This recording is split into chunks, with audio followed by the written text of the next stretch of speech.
So what kind of love is this? What does love do? What does it mean that love covers a multitude of sins? What does that mean?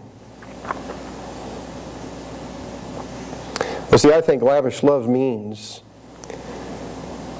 that the sins and offenses of others, many times that we love, are overlooked. See, we take offense because we don't overlook other people's sins, and sometimes that means that we're not really practicing love. We're not doing that in the right way because the sins bother us. But we love that person and we overlook those sins. And one of the reasons why I believe that is that love is directed to others and not to oneself. The Bible never commands us to love ourselves. It assumes that we love ourselves. We take care of us. Everybody probably took showers this last week, right? Or baths. We hope so. Yeah, that's a good thing. We tend to love it. And Jesus talks about this love. He says you should love your neighbor as you, love yourself, right? And so if you love your neighbor as yourself, you take care of yourself. You love your neighbor. And the idea here, it is not self-imposed on yourself. It is other-centered. And second interpretation fits with Proverbs, I think, 10:12, which says, hatred stirs up dissension, but love covers up all wrongs. See, people should come in and see the church, and we should see the love that we have for each other, even though we're not perfect. One of the things people say about Christians is that they're hypocrites, right?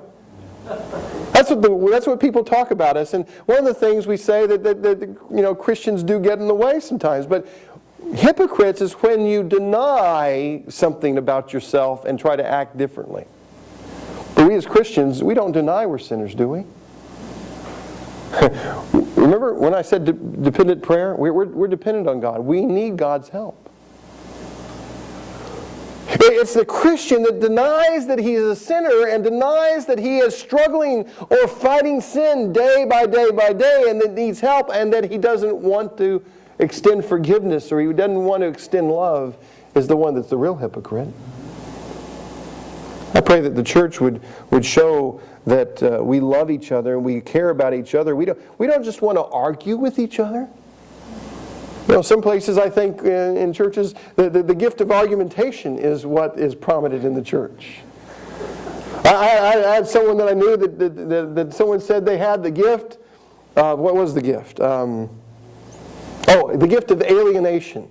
I'm kidding. It's not a gift. Because you can't have that in a church that loves each other, that restores sinners, that comforts people and overlooks the faults of others.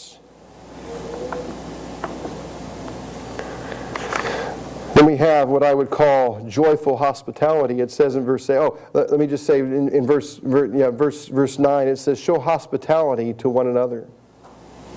Another mindset, to have hospitality, to see the body created, to invite people over, to share your lives with people. Iron sharpens iron, the Bible says in Proverbs, as one man sharpens another, or one woman. And the Bible talks about this, and the Bible says that when we share our lives together, we rub off on each other. It's one of the reasons when we come together in mourning for worship, and one of the reasons why we're here for worship is that we are probably confronted with our shortfalls most of the time when we have to stand before God and His Word and hear it preached and taught on a consistent basis. But God's grace is shown to us in the church that loves people. When people are loved and faults are overlooked, I'm not saying that you just throw it out when a sinner is unrepentant, but when people are repentant and people are striving to love God, we don't take every little thing, we don't hold grudges. We're a Christian community. And one of the reasons why they had to show hospitality, especially back then, is the Christian missions depended on it because there was no place to stay. People had to knock on the door at the moment's notice and say, "Hey, can I stay with you, brother, sister? Can I stay with you because I have no place to lay my head and I need your bed and your board? I need your PS3 or your all these different things because I need those things. No. Have you ever had someone stay over in your home for a long period of time? It gets old after a while. And the deal with hospitality is you're supposed to do it, it says, without grumbling. We like to grumble. We like to complain. I guess, I'm not saying there's a gift of complaining, but we like to complain. Man, the first thing that goes wrong in a day, what do? We complain. We throw up our hands. We complain about it, and we don't really look at it as God working at chipping away at our lives.